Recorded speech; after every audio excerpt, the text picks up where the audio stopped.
Değerli izleyicilerimiz, deməli Balakan şəhərinin Hənifə kəndində, çox gözəl yerdə, məktəbə və bağçaya yaxın ərazidə 7 sot torpağı olan belə bir Dədəbaba evi tikilir. Dədəbaba, hər birimiz belə evlərə böyümüşük. Ev doğrudan da normal vəziyyətdədir. Düz asfaltdan düşəndə tupik zad deyil. Yolun kənarı yaxınlığından marşda keçir. Tez bazar qədər həyəti belə göstər. Bax, qəşəng.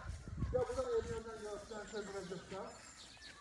Ev belə həqiqətən ideal düşür. Amma evə, bəli, yaşamaq üçün müəyyən xərclər lazımdır. Amma qazı, suyu, işığı, hər bir şey də var qardaş Allah'ın izindən.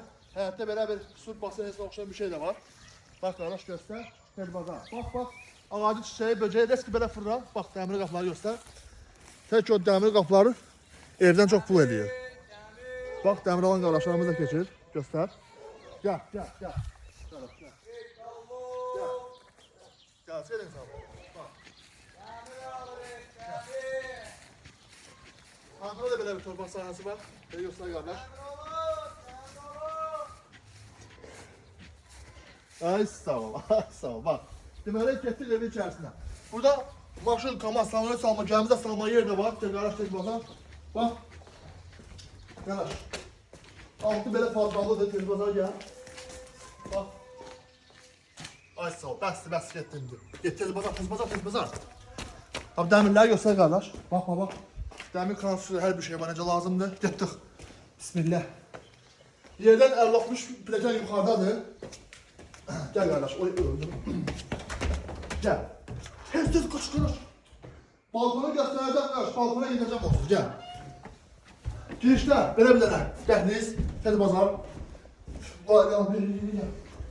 Böyle kuchna. Durba morba, her şey zaten, her şey var burada. Bura, Avrupa hamamı, göster kardeş. Bak. Cakko göster sağ sol, ha ay sağ ol, getdim. Bak. Gel. Bak, girişte böyle bir tane zalı. Bak, zal bilen burada kardeş. 250'nin televizoru. Tek o kıymeti belki de 10.000'dir. Gel. Burada böyle zal var, geniş zalı. Bak. Süper geniş zal. Gel. Meyve kalır. Gel kardeş. Bir tane kimiydi. Deməli, bax, belə bir dəhliz. Koridor, balkon. Buraya zəhmət olmasa. Ay sağ ol. Belə bir otaq da var burada. Bax. Super. Deməli, buranın qiyməti real olaraq 30.000'ə təklif olunur. 30.000 manat tüm sənədlər idealın qaydasındadır. Qiymətdə reallıq olsa, Alanda buranın evi remont edildiğinden sonra indirim olacaq. Yani pulu verirsen sonra danışarıq məsələləri inşallah. Təbii ki aşağı yuxarı ne olacaq? Allah malzeme üçünüze bereket versin. Esselamu Aleyküm ve Rahmetullah.